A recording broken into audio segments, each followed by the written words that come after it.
देखिए दोस्तों, effect of force की बात करते हैं। तो जैसे हम फोर्स की अंडरस्टैंडिंग ले रहे थे, फोर्स हमें क्या होता है, जैसे ही कोई मोशन होता है तो हमें फोर्स दिख जाती है, जैसे हमने बताया था, ठीक है ना। टू टाइप की होती है ये, जैसे हम बेसिक फंडामेंटल देख रहे थे, पुश एंड पुल, ठीक है ना। अब हमें कंसेप्ट समझना ये है कि जब हम फोर्स लगाते हैं तो बॉडी के साथ क्या क्या चीजें होती हैं, ठीक है ना। किसी भी बॉडी के साथ क्या क्या चीजें होती हैं जब फोर्स लगती है, और उन्हीं चीजों को प्रैक्टिकल एग्जांपल से हम लेकर चलेंगे। सो अगर किसी भी बॉडी में फोर्स लगती है तो सबसे पहले क्या होता है, एक तो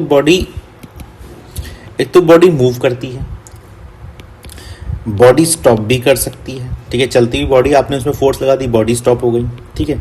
अच्छा, जैसे ही आपने फोर्स लगाई बॉडी में, बॉडी की क्या हुई, चेंज इन स्पीड, स्पीड भी उसकी चेंज हो गई, ठीक है। फिर आपने फोर्स लगाई बॉडी में, कई कई जगह पे क्या होता है, बॉडी की डायरेक्शन भी चेंज हो जाती है, चेंज इन डायरेक्शन, डायरेक्शन भी चेंज हो गई बॉडी की, बहुत बढ़िया बात है।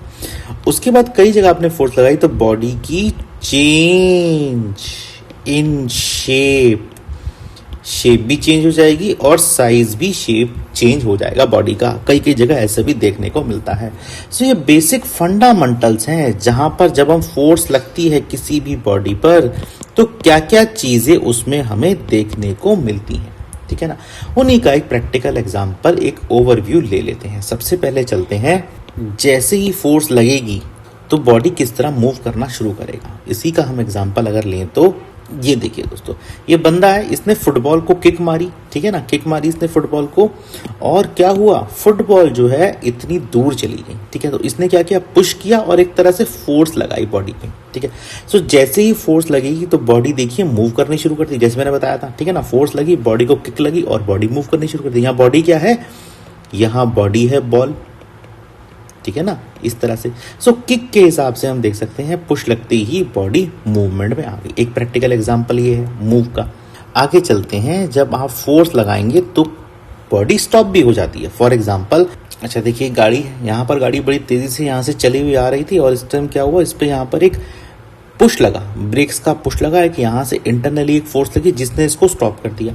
सो ये देखिए, गाड़ी यहाँ पर अगर कंप्लीटली स्टॉप हो गई, बड़ी तेजी से गाड़ी आ रही थी और जैसे ही स्टॉप हुई तो देखिए इसका ये सब बोनट वोनट भी खुल गया। तो यहाँ पर क्या है, जब कोई फोर्स लगती है, यहाँ पर ब्रेक्स की फोर्स लगी है, ठीक है ना, और इसने क्या किया, अपोजिट डायरेक्शन में, गाड़ी जिस तरह मूव कर रही थी उसके अपोजिट डायरेक्शन में एक उल्टी डायरेक्शन में फोर्स लगाई और उसको, गाड़ी को पूरी रोकने की कोशिश करी। तो इसका मतलब क्या, फोर्स से आप किसी चीज को रोक भी सकते हैं जी, बहुत बड़ा एग्जांपल है। नहीं तो अगर ये गाड़ी बहुत तेजी से बढ़िया है तो एक्सीडेंट हो जाएगा इसका, ठीक है ना। तो इस तरीके से आप फोर्स ऑफ ब्रेक से इसको रोक भी सकते हैं। तो इस तरह से हम प्रैक्टिकली इसको समझ सकते हैं कि जो फोर्स है जब स्टॉप करने के भी काम में आती है, ठीक है। और आगे चलते हैं। अच्छा, फिर मैंने बताया था फोर्स क्या होता है, चेंज इन स्पीड, स्पीड को भी चेंज करने के काम आती है, ठीक है ना। तो जैसे हम जानते हैं जो फोर्स होती है, ठीक है, उसके पास क्या होता है, उसके पास एक तो एक्शन होता है, ठीक है ना, उसको एक्ट करना होता है, और फोर्स की एक अपनी डायरेक्शन भी होती है, ठीक है ना। दोनों चीज़ें फोर्स के अंदर हमारे पास होती है।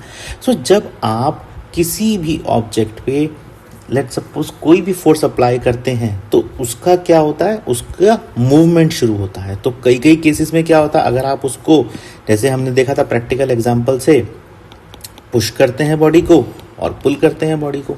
सो मान लेते हैं आप इन्हीं दोनों का एग्जांपल लेकर चलें। एक बाइसाइकिल है, ठीक है ना, यहाँ पर, ठीक है, और आपने यहाँ पर इसको एक और पीछे से फोर्स दे दी, आपने इसको धक्का लगा दिया भाई अपने हाथ से, यहाँ पर आपने इसको और थोड़ा सा पुश कर दिया, तो क्या होगा, बाइसाइकिल की स्पीड जो है ना वो इंक्रीज हो जाएगी, ठीक है।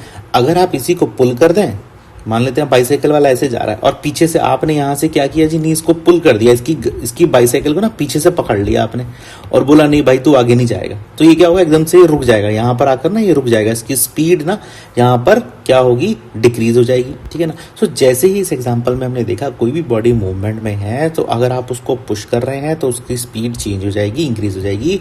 अगर आप इसको रोकने की कोशिश कर रहे हैं, स्टॉप करने की कोशिश कर रहे हैं, ट्राई टू स्टॉप करने की कोशिश कर रहे हैं, यहाँ से पीछे से ट्राई टू स्टॉप, आप इसको पुल करने की कोशिश कर रहे हैं, सो इसकी क्या होगी, स्पीड यहाँ पर डिक्रीज हो जाएगी। सो दोनों एग्जांपल हैं हमारे पास, पुश का भी एग्जांपल है और पुल का भी आपके पास एग्जांपल यहाँ दिया है, जिससे कि आपको क्या मिलता है, फोर्स जो है बॉडी की स्पीड को चेंज करने में काम आती है। इसी तरह से हम अगर देखें तो और प्रैक्टिकल लाइफ से देखें, एक और एग्जांपल ले लेते हैं इसी का। मान लेते हैं आपके पास ये एक फुटबॉल है, ठीक है ना। आपने क्या किया, इस फुटबॉल को ना यहाँ आपका ये टेरेस है, यहाँ से गिरा दिया, तो क्या होगा, ये फुटबॉल नीचे गिर जाएगी। और क्या होगा, ये फुटबॉल जो है ना फॉल डाउन होगी नीचे की तरफ, ये यहाँ पर पुश होगी, ठीक है। और इसकी स्पीड जो होगी ना वो बहुत जल्दी इंक्रीज हो जाएगी। क्यों? क्योंकि नीचे की डायरेक्शन में आपको क्या मिल रही है, ग्रेविटेशनल फोर्स। तो आपने एक फोर्स तो यहाँ से लगाई थी अपने हाथ से, ठीक है, जब आपने इसको यहाँ से पुश किया था, और जैसे ही ये नीचे गिरने लगी तो इस पर ग्रेविटेशनल फोर्स लगी, तो और तेजी से स्पीड इसकी बढ़ जाएगी, ये नीचे की तरफ आ जाएगी, ठीक है ना। ये हम देखने में प्रैक्टिकल लाइफ से मिलता है, ठीक है। अगर आप इसी चीज़ को इस तरह से देखें, यहाँ पर मान लेते हैं ये बंदा है, ये क्या कर रहा है, थ्रो अ बॉल, ये बॉल को थ्रो कर रहा है। तो जैसे ही बॉल को थ्रो करेगा ना, तो क्या होगा, ये बॉल यहाँ से मूव करेगी और थोड़ी देर में ना यहाँ पर आकर गिर जाएगी, ठीक है ना। तो ऐसा क्या है, इसका मतलब क्या है, यहाँ पर इसने क्या किया, यहाँ पर भी तो इसने पुश किया था, ठीक है, बट यहाँ पर क्या हुआ, इसकी स्पीड जो है ना धीरे धीरे कम हो जाएगी। स्पीड जो है इसकी, लिख दीजिए यहाँ पे, डिक्रीज हो जाएगी, ठीक है ना। सो अगर थ्रो करता है वापस स्पीड डिक्रीज होकर नीचे आएगी। क्यों? क्योंकि इस पे अपोजिट डायरेक्शन में यहाँ से फोर्स लग रही है जो इस बॉल को ऊपर ज़्यादा जाने नहीं देगी, ठीक है। क्यों? क्योंकि अपोजिट डायरेक्शन में क्यों है, नीचे क्यों गिर गई, इस पर भी वही चीज़ लगी है, ग्रेविटेशनल फोर्स, ठीक है ना। सो यहाँ पर क्या हुआ, जो थ्रो बॉल हुई है इससे क्या हुआ, इसकी जो स्पीड है, ठीक है ना, वो डिक्रीज हमें यहाँ पर होती हुई दिखेगी। और अगर हम यही चीज़ को ग्रेविटेशनल फोर्स से ऊपर से गिराएं तो वहाँ पर हमें इसकी स्पीड इंक्रीज होती हुई नजर आएगी। सो प्रैक्टिकल एग्जांपल है जहाँ पर हमें चीज़ें देखने को मिलती हैं कि चेंज इन स्पीड कैसे होती है फोर्स के केस में, फोर्स कैसे चेंज इन स्पीड करता है, ठीक है। आइए आगे समझते हैं, देखते हैं फोर्स किस तरह डायरेक्शन चेंज करता है। एक क्रिकेट बॉल ना सामने से आ रही है, ये देखिए, ये क्रिकेट बॉल ना इधर से आ रही है, सामने से आती है ना ऐसे क्रिकेट बॉल, आप मैच देखते हैं। इस बंदे ने इसको हिट किया तो क्या हुआ, ये बॉल देखिए इसकी डायरेक्शन चेंज हो गई, इस डायरेक्शन में यहाँ से आ रही थी और अब जैसे इसने इसको यहाँ पर हिट किया, ये इधर चली गई। तो ये देखिए, ये इसकी डायरेक्शन चेंज हो गई, ठीक है ना, एंगल बन गया। एंगल बनने का मतलब क्या होता है, आप भी समझते हैं फंडामेंटल। एंगल बनने का मतलब होता है कि डायरेक्शन चेंज हो गई इसकी। सो फोर्स जो यहाँ से इसने मारी थी, ये जो फोर्स इसने इसको दी थी, यहाँ पर हिट जो किया था बॉल को, उससे इसकी डायरेक्शन भी परफेक्टली चेंज हो गई। सो ये हम एग्जाम्पल देख सकते हैं, फोर्स क्या करता है, हमें चेंज इन डायरेक्शन करने में भी मदद करता है, ठीक है ना। आइए और आगे चलते हैं। सो फोर्स और क्या क्या चीजें करता है, फोर्स यहाँ पर चेंज ऑफ शेप भी हमें मदद करता है, चेंज ऑफ शेप और साइज। कैसे, ठीक है ना, चेंज ऑफ शेप और साइज का एग्जांपल ले लेते हैं। ये देखिए, प्रैक्टिकल लाइफ से एग्जांपल उठाता हूँ मैं जिससे आपको आसानी हो।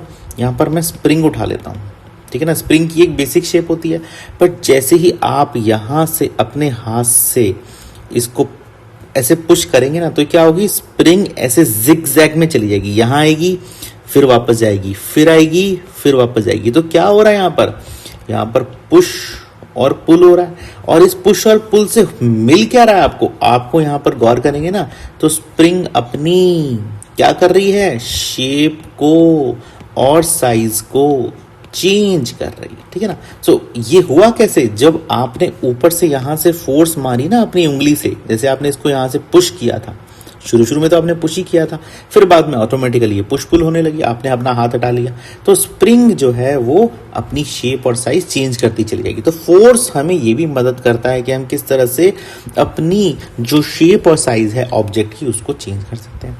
सो ये सारी की सारी चीज़ें जो हमने शुरू में डिस्कस करी थी कि फोर्स हमारे लिए करेगा क्या क्या, वो हमने देख लिया। फोर्स बॉडी को मूव करेगा, स्टॉप भी कर सकता है, चेंज इन स्पीड कर सकता है, डायरेक्शन भी चेंज कर देगा फोर्स, और शेप भी चेंज कर देगा ऑब्जेक्ट की। सो ये एक प्रैक्टिकल लाइफ से एग्जांपल मैंने इसलिए उठाया कि आपको समझ आए कि फोर्स बेसिकली दिखती कैसे है, ठीक है ना। क्योंकि आप हमेशा बोलते हैं जी फोर्स कहाँ है, हमें तो नहीं दिख रही, भाई दिखेगी नहीं, वो आपको मोशन के अंदर दिखेगी जब ये सारी एक्टिविटीज हो रही होंगी, ठीक है ना। जब ये सारी एक्टिविटीज हो रही होंगी तभी आपको पता चलेगा, हाँ जी इस पे कोई ना कोई फोर्स तो लगी है, कोई बॉल मूव कर रही है, ऐसे मूव नहीं कर रही, उसको कहीं से हिट किया गया, ठीक है। कोई कार ऐसे ही नहीं रुकी, उस पर कोई ना कोई फोर्स लगी है, ठीक है। कोई बाइसाइकिल चल रही ऐसे ही रुकी नहीं, तेज और धीरे नहीं हुई, उसको कोई ना कोई फोर्स पीछे से आगे से पुल कर रही है।